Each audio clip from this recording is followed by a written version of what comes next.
आगे बढ़े। सुब्हानल्लज़ी असरा बिअब्दिही लैलन मिनल मस्जिदिल हराम इलल मस्जिदिल अक़सा।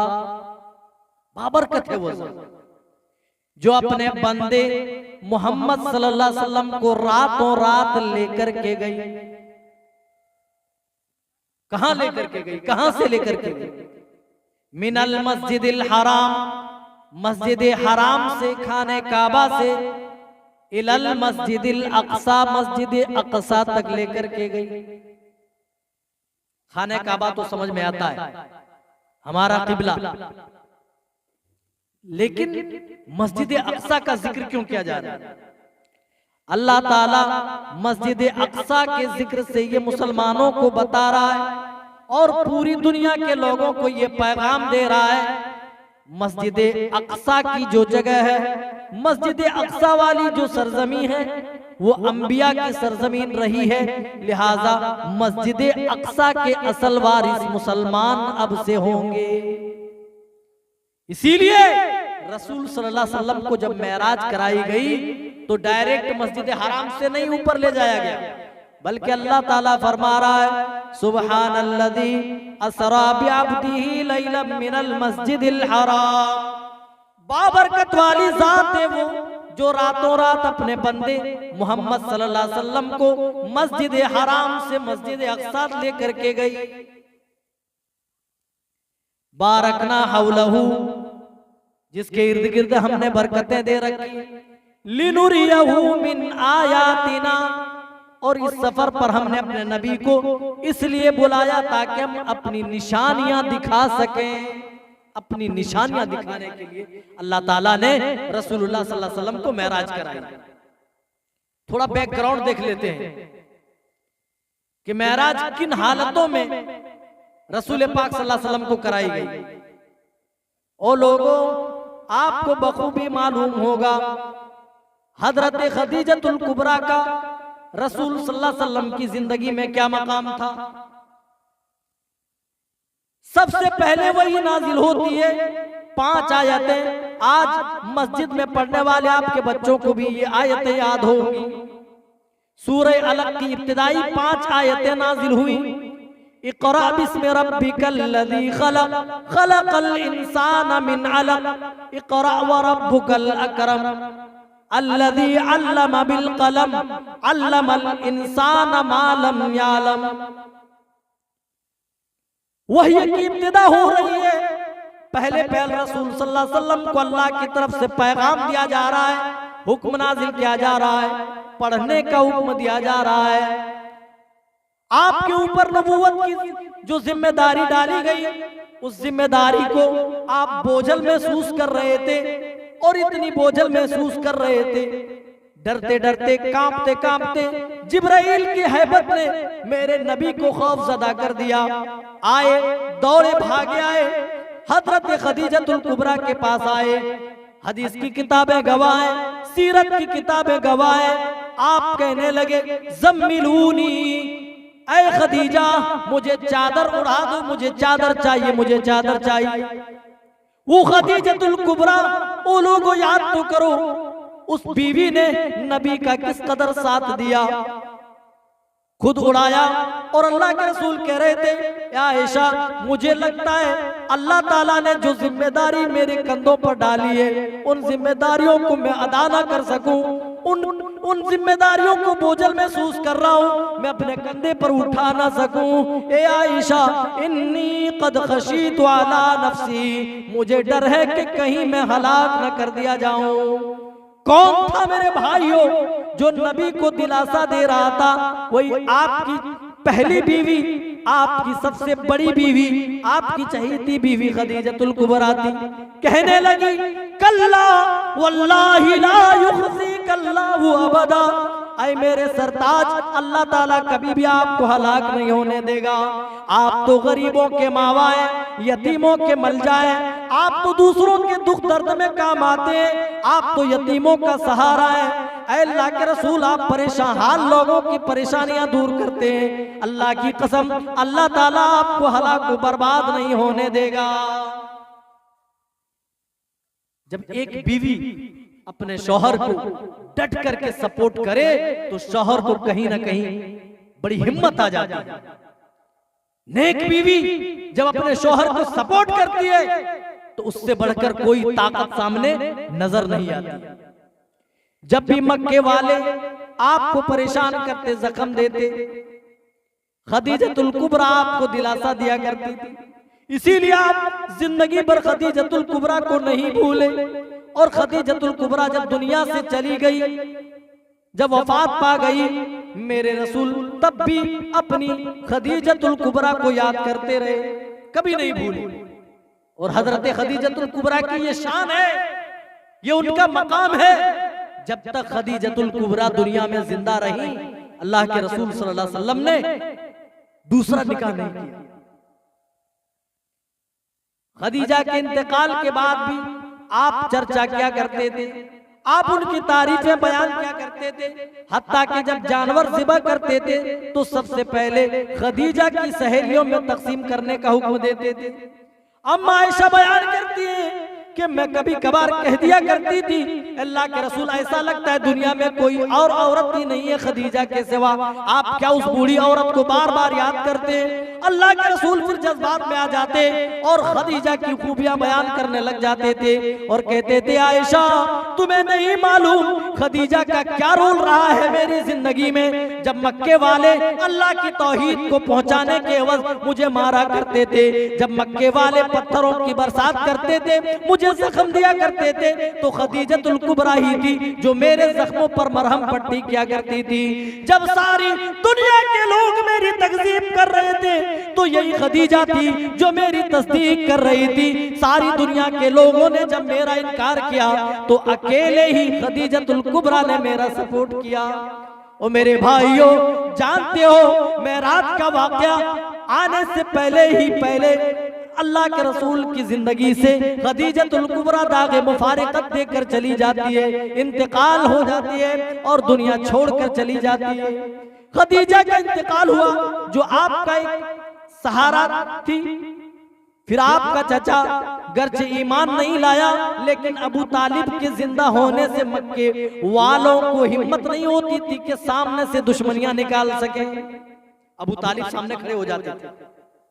एक मर्तबा आए बड़े बड़े सरदारान और कहने लगे, ऐ मोहम्मद, ऐ अबू तालिब, अपने भतीजे मोहम्मद को समझा दो। कहा क्यों, क्या हुआ? कहा तेरा भतीजा मोहम्मद मेरे माबूदों पर लानो तान करता है, बुरा भला कहता हमारे माबूदों को, उनको समझा दो कि वो इस तरीके से ना करे। अबू तालिब ने इधर से सुना और इधर से छू कर दिया, उड़ा दिया, कान नहीं धरा। भतीजा बराबर दीनी कामों में मसरूफ है, बराबर अल्लाह की तौहीद लोगों को पहुंचा रहा है। फिर वो लोग आ गए और कहने लगे, अबू तालिब जो बात हमने कही थी लगता है कि तेरे ऊपर असरअंदाज नहीं हुई है। तेरा भतीजा मोहम्मद रातों दिन हमारे माबूदों पर लानो तान कर रहा है, उनको बुरा भला कह रहा है, और अबू तालिब तुम अपने भतीजों को समझाते नहीं हो। कहा अगर तुम नहीं समझाते तो मोहम्मद को हमारे हवाले कर दो, हम अपने तरीके से निपट लेंगे। जब देखा मामला बड़ा गंभीर है तो अल्लाह के रसूल सल्लल्लाहु अलैहि वसल्लम से आपके चचा ने कहा, ऐ मेरे भतीजे, मैं अब बूढ़ा हो गया हूँ, मेरी हड्डियां कमजोर हो चुकी हैं, मेरे अंदर उतनी बोझ उठाने की अब सकत नहीं रही जितनी बोझ तुम मेरे ऊपर डाल रहे हो।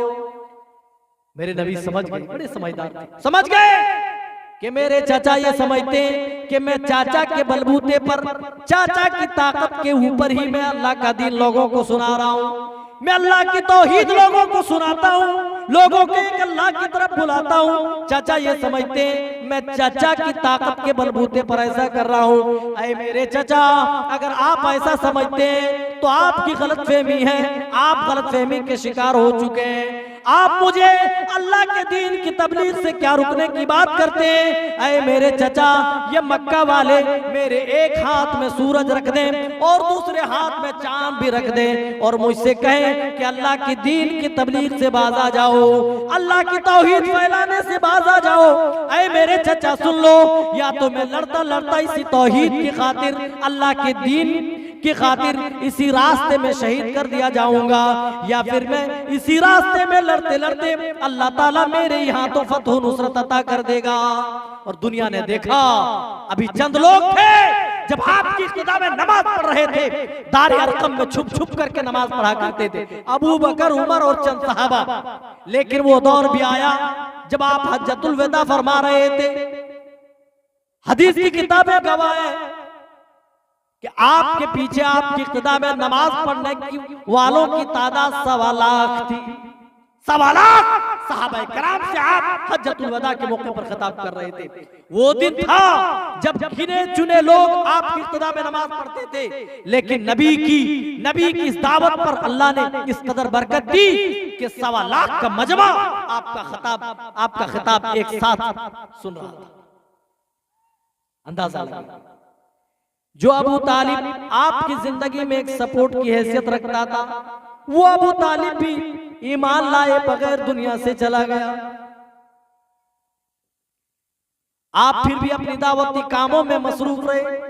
जब देखा मक्का वाले हमें परेशान कर रहे, सता रहे, अब मक्का वाले हमारी बात नहीं समझेंगे, अब इनको एक अल्लाह की बात समझ में नहीं आती। मक्का वाले डायरेक्ट यही कहा करते थे, कुरान गवाही देता है, मक्का वाले जो जवाब दिया करते थे, अजालल आलिहता इलाहम वाहिदा, ऐ मोहम्मद ये कैसे हो सकता है, एक तरफ हमारे इतने सारे माबूद और तुम एक अल्लाह की बात करते हो। एक अल्लाह ही हमारा हाजत रवा, वही मुश्किल कुशा, वही बिगड़ी बनाने वाला, वही नफा और नुकसान का मालिक कैसे हो सकता है। अजालल आलिहता इलाहम वाहिदा, ऐ मोहम्मद हम लात को कहां रखेंगे, ऐ मोहम्मद मनात का हम क्या करेंगे, हम उस्सा का क्या करेंगे, ऐ मोहम्मद और 360 मूरतें और माबूद हमारे पड़े हुए हैं, उन माबूदों को हम कहां छोड़ देंगे। एक अल्लाह के मुकाबले हम इन सबको कैसे छोड़ देंगे। क्या इन माबूदों के मुकाबले सिर्फ एक अल्लाह पर ही ईमान ले आए। जब देखा कि ये लोग समझने वाले नहीं, ये लोग सुनने को तैयार नहीं, मेरे रसूल ने ताइफ का सफर बांधा, ताइफ का रुख किया।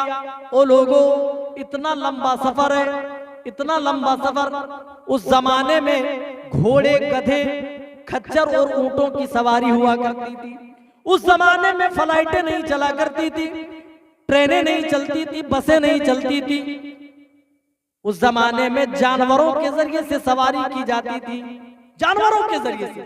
लेकिन मेरे रसूल ने ताइफ की सवारी में आपने जानवरों की भी सवारी आपने नहीं ली, बल्कि तने तन्हा हजरत बिलाल को साथ लिए पैदल चले गए, पैदल गए थे, किसी के घर रुके भी नहीं थे।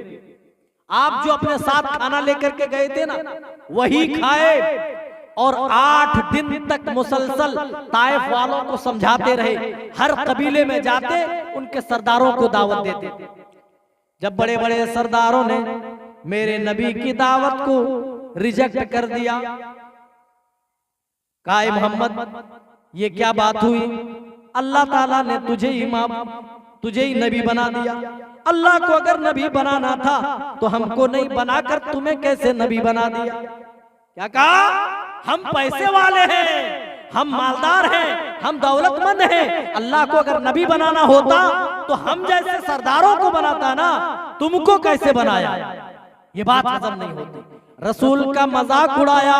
मेरे रसूल 1 हफ्ते तक उनके यहाँ ठहर रहे, दावत दे रहे, ताइफ वालों को समझा रहे, लेकिन मेरे नबी पर कोई एक भी शख्स नहीं था जो ईमान लाए, एक भी शख्स ईमान नहीं लाया। उल्टा जब आप घर वापस होने लगे तो औबाशों को आपके पीछे लगा दिया, बदमाशों को आपके पीछे लगा दिया, और वो बदमाश आपके ऊपर पत्थरों की बारिश करने लगे। और इतनी ज्यादा मेरे नबी पर पत्थरों की बारिश की गई। ओ लोगों, आज हम दीन का काम करते, जलसा जुलूस करते, कोई थोड़ा तुरसुरुई से जवाब दे दे, हम अपने कलेजे को ठंडक नहीं पहुंचा पाते। ओ लोगों, ये दावत का काम है, ये बच्चों का खेल नहीं है, ये फूलों की सेज नहीं है। ये दावत का काम बड़ी कुर्बानियों वाला काम है, ये तो अंबिया वाला काम है। इसमें पत्थर भी खाने पड़ सकते हैं, गालियां भी सुननी पड़ सकती है, ताने भी सुनने पड़ सकते हैं। आप देखिए, जब भी आप अच्छा काम करने के लिए उठे, टांग खींचने वाले 2-3 जरूर मिलेंगे, है कि नहीं? हर जमाने में ऐसा हुआ। जब भी आप अच्छा काम करने के लिए उठेंगे, आपके अपने लोग आपकी टांग खींचेंगे, टांग खींचेंगे। मेरे नबी के साथ भी ऐसा किया, लेकिन फिर भी आप दावती कामों में मसरूफ रहे। वो लोगों, एक भी शख्स नहीं था जो मेरे नबी की दावत पर लब्बैक कहे, लेकिन मेरे नबी ने दिल नहीं छोटा किया। आप फिर भी दावत दे रहे थे, लेकिन मक्का वालों, ताइफ वालों ने तो हद ही पार कर दी। आपके पीछे बदमाशों को लगा दिया जो आपके ऊपर पत्थरों की बारिश कर रहे थे। इस कदर पत्थरों की बारिश की गई, मेरे नबी जख्मी होकर लहूलुहान हो गए, खून भी बदन से रिसने लगा। खून रिस रिस कर आपके जूते मुबारक पर जम रहा था। आपको जब होश आया, जानते हो, इसी पत्थरों की बारिश की वजह से, खून के ज्यादा निकल जाने की वजह से आप गश खाकर वहीं गिर गए थे। और जब आपको होश आया तो ताइफ से 3 किलोमीटर दूर एक बाग के अंदर होश आया। देखा कि नबी खुद लहूलुहान है। अल्लाह के रसूल ने बस इतनी बात की शिकायत की थी, वो भी ताइफ वालों से नहीं बल्कि अल्लाह से शिकायत की थी। इलामन तकिलुनी, अल्लाह तूने मुझे किसके हवाले कर दिया है? ये लोग तो मेरे ऊपर पत्थरों की बारिश कर रहे हैं, ये तो अपने नबी को जख्मी कर रहे हैं। अल्लाह, मैं तो इन्हें तेरा दीन सुनाने आया हूँ, लेकिन ये तो मुझे पत्थरों से मार रहे हैं, मेरे दांत तोड़ रहे हैं, मुझे जख्मी कर रहे हैं। जो नबी सरापा रहमत बन करके आए, जो नबी उम्मत के लिए रातों को रो रहे हैं, जो नबी उनको जहन्नम के गड्ढे से निकाल कर जन्नत की तरफ ले जाने आए थे, आज अफसोस है कि ताइफ के अंदर उसी नबी पर पत्थरों की बारिश की जाती है। और इस कदर इस दावती रास्ते में पत्थर मारे गए, इतने पत्थर मारे गए कि आप खून से लहूलुहान हो गए थे और लहूलुहान होकर गश खा करके गिर गए थे। और मेरे भाइयों, फिर भी कोई शिकवा नहीं, जबान पे कोई गिला नहीं, फिर भी बस इतनी शिकवा है, अल्लाह अगर दुनिया वाले मुझसे नाराज है, लेकिन तू नाराज नहीं तो मुझे दुनिया वालों की परवाह नहीं है। अल्लाह मुझे कठिनाइयां बर्दाश्त है, मुझे परेशानियां बर्दाश्त है। अल्लाह अगर तू नाराज नहीं तो लाख परेशानियां आ जाए, गम नहीं। ओ लोगों, ओ मेरे नौजवान साथियों, तुम नेक काम करते हो, तुम दीन का काम करते हो, जल्द से जुलूस करते हो ताकि दूसरों तक अल्लाह का दीन पहुंचे, लोग अल्लाह और उसके रसूल की बात सुने। अगर इस पर ताने भी सुनने पड़ जाए, अगर इस पर मार भी खाने पड़ जाए, तो अपने नबी की जिंदगी याद कर लेना। मेरे नबी ने शिकवा नहीं किया, गिला नहीं किया, बस यही कहा, अल्लाह अगर तू राजी है तो इनकी नाराजगी का मुझे कोई एहसास नहीं। बस ये कह देना, अल्लाह तू राजी है तो दुनिया वाले मेरी टांग खींचे, इससे हमें कोई सरोकार नहीं। 3 मुसीबतों से आप 2-4 थे, 3 मुसीबत। पहली मुसीबत हजरत खदीजा आपकी जिंदगी से गई। दूसरी मुसीबत हजरत अबू तालिब, जो आपकी जिंदगी में एक बड़ा सपोर्ट था, वो भी दुनिया छोड़कर चले गए। और उसी दौरान जब अल्लाह के रसूल ताइफ जाते हैं अल्लाह का दीन सुनाने के लिए, अल्लाह का दीन पहुंचाने के लिए, तो ताइफ वाले आप पर पत्थरों की बारिश करते हैं। 3 बड़ी परेशानियों से आप 2-4 हो रहे थे, तो अल्लाह ताला ने आपको ऊपर बुलाया और इसके जरिए से पैगाम दिया, अपने नबी को तसल्ली दी, ऐ मेरे नबी अगर ज़मीन वाले आपको सता रहे हैं, आपको परेशान कर रहे हैं, आपको नाराज कर रहे हैं, तो आसमान वाले को देखो, आसमान वाले आपका किस कदर गर्मजोशी से इस्तकबाल करते हैं। तारीख मालूम नहीं है, तारीख में शदीद इख्तिलाफ है कि मेराज कब हुई। तारीख मुताद्दिद उलमा ने मुताद्दिद अक़वाल नोट किए, किसी को पता नहीं, मगर ये बात तय है कि हिजरत से तकरीबन 1 साल कबल का वाकया है कि रसूल सल्लल्लाहु अलैहि वसल्लम को तभी मेराज कराई गई थी। चलिए यहां से हम मेराज के वाकये की तरफ चलते हैं जो आयत करीमा हमने पढ़ी थी। अल्लाह के रसूल सल्लल्लाहु अलैहि वसल्लम 1.5 सफ़े की एक लंबी हदीस है, जिस हदीस को मालिक बिन सासार रज़ियल्लाहु ताला अन्हु रिवायत करते हैं। पूरी हदीस की किताबों में आप देखेंगे कि उस हदीस के अलावा इस सहाबी से कोई दूसरी हदीस मरवी नहीं है, बस यही एक हदीस है। मालिक बिन सासार रिवायत करते कहते अल्लाह के रसूल सल्लल्लाहु अलैहि वसल्लम ने इरशाद फरमाया, मैं उम्मे हानी के घर लेटा हुआ था, हजरत जिब्राइल आए और घर की छत को खोला गया, घर की छत फाड़ी ऐसे खोला गया, कहते कि अंदर आए और मुझे उठाकर हतीम के पास ले आए। हतीम जानते, काबे के पास एक छोटा सा चबूतरा टाइप का है, उसको हतीम कहा जाता है। जहां नमाज पढ़ने को रसूलुल्लाह सल्लल्लाहु अलैहि वसल्लम ने काबे के अंदर नमाज पढ़ना करार दिया है कि जो शख्स हतीम के अंदर नमाज पढ़े गोया कि उसने काबे के अंदर नमाज पढ़ ली। कहते हैं कि उस हतीम के पास मुझे लाया गया, फिर जमजम तक मुझे ले जाया गया, फिर कहते हैं कि यहाँ हलक से लेकर नाफ तक चीरा लगाया गया मेरे सीने के ऊपर, यहाँ से यहाँ तक चीर दिया गया और दिल निकाला गया।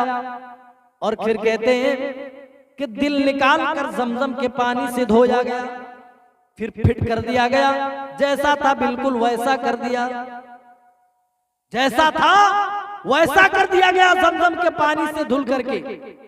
और जानते हैं जब यह हदीस आप बयान कर रहे थे, कह रहे थे जब मेरा सीना चाक किया गया, जब मेरा दिल निकाला गया तो एक तश्त मंगाया गया, एक प्लेट मंगाई गई। वो प्लेट ऐसी प्लेट थी जो ईमान और हिकमत से भरी हुई थी।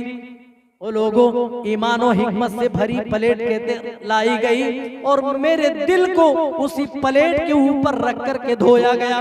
जब दिल धुल चुका आबे जमजम से, फिर मेरे सीने के अंदर वो दिल रख दिया गया, फिर बिल्कुल उसी तरीके से फिट कर दिया गया। आप कह लें कि ओपन हार्ट सर्जरी ये दूसरी बार रसूलुल्लाह सल्लल्लाहु अलैहि वसल्लम के साथ हुई। दूसरी बार, एक बार बचपन में आपका सीना चाक करके आपका दिल निकाला गया, जमजम के पानी से धोया गया, इसी तरीके से एक जायद चीज जो थी उसको निकाला गया, हिर्स और तमा की जो चीज थी उसको खत्म किया गया और फिर उसको फिट कर दिया गया। दूसरी बार जब मेराज कराई जा रही है तो जमजम से आपका दिल धोया जा रहा है और आपका दिल सोने की तश्त, सोने की प्लेट पर, और वो सोने की प्लेट जो ईमान और हिकमत से भरी हुई हो। अल्लाह अकबर। कहते हैं कि फिर लगा दिया गया, फिट कर दिया गया। फिर कहते एक सवारी लाई गई, कहते वो सवारी दून अल बगली फौकल हिमार, गधे से थोड़ी बड़ी थी और खच्चर से थोड़ी छोटी, जिसका नाम बुराक था। बुर्राक नहीं होता, बुराक था। और उसकी स्पीड इतनी ज्यादा थी जितनी स्पीड हमारी नजर की स्पीड है, आंखों की स्पीड है। ताहद्दे निगाह हम कैसे देख लेते हैं, एकदम आखिर छोर तक हम देखते हैं, आखिर टर्मिनल तक आदमी देखता है। कहते ताहद्दे निगाह उसकी रफ्तार थी, जहां तक निगाह जा रही हो पहला कदम उस सवारी का वहीं जाकर के रुकता था, इतनी तेज रफ्तारी से वो सवारी चल रही थी। कहते कि हम मस्जिद अक्सा में पहुंचे, रसूलुल्लाह सल्लल्लाहु अलैहि वसल्लम ने इमामत कराई, नमाज पढ़ाई। फिर जैसे बाहर आए आपके पास 2 प्याले पेश किए गए, 2 प्याले, एक के अंदर शराब थी, दूसरे के अंदर दूध था। आपने शराब को आपने नजरअंदाज किया और दूध का प्याला उठाया और नोश कर लिया। हजरत जिब्राइल कहने लगे, अल्लाह के रसूल आपने फितरत को चूज किया है, आपने फितरत को चुना है, आपकी उम्मत फितरत पर पैदा होगी, आपकी उम्मत फितरत पर उठेगी। अगर आप शराब को उठा लेते तो आपकी उम्मत कहीं न कहीं गुमराही के शिकार हो जाती। आपने दूध चुना है और दूध फितरी चीज है। एक इंसान जब पहले पैदा होता है तो उसकी फितरत में भी दूध दाखिल होता है। पैदा होते ही एक बच्चा सबसे पहले जिस चीज को मांगता है, जिस चीज की बच्चे को तलाश होती है, वो माँ का दूध ही होता है। और शराब तो उसके अंदर बहुत सारी तब्दीलियां लाई जाती है। अंगूर को निचोड़ने के बाद, अरे बहुत सारे प्रोसेस के बाद शराब बनाई जाती है, लेकिन दूध थनों से निकला हुआ खालिस दूध होता है और इंसान की फितरत में वो शामिल होता है। इसीलिए आप सल्लल्लाहु अलैहि वसल्लम दूध का इंतखाब किया। फिर कहते हैं हत्ता अतैना समा दुनिया, यहाँ तक कि हम आसमान दुनिया पर पहुंचे, वहां से सवारी उड़ गई, लेकर के चले। कहते हैं कि समाए दुनिया पर, पहले आसमान पर हम पहुंचे। देखिए मेरे भाई, 7 आसमान है। ये जो टिमटिमाते सितारे देख रहे हैं, सितारे, इन्ना ज़य्यना समाअ दुनिया बिमसाबी। अल्लाह कहता है इन तमाम सितारों को हमने आसमान दुनिया ही के अंदर सजाया है। पहले आसमान में ही ये टिमटिमाते सितारे, जबकि साइंसदान बताते हैं जो सबसे करीब है जो सितारा है, अगर हम लाइट की भी स्पीड से अगर हम उसके पास जाने की कोशिश करें, कोई ऐसी सवारी हमारे पास हो जो लाइट की स्पीड से जाती हो, तब भी हजारों साल लग जाएंगे, जो सबसे ज्यादा करीब है। अब बताए, पहले आसमान में जो सबसे नजदीक सितारा है उसके पास जाने में इतनी देर लग रही है। बताइए 7 आसमानों तक रसाई इंसान कैसे हासिल कर सकता है।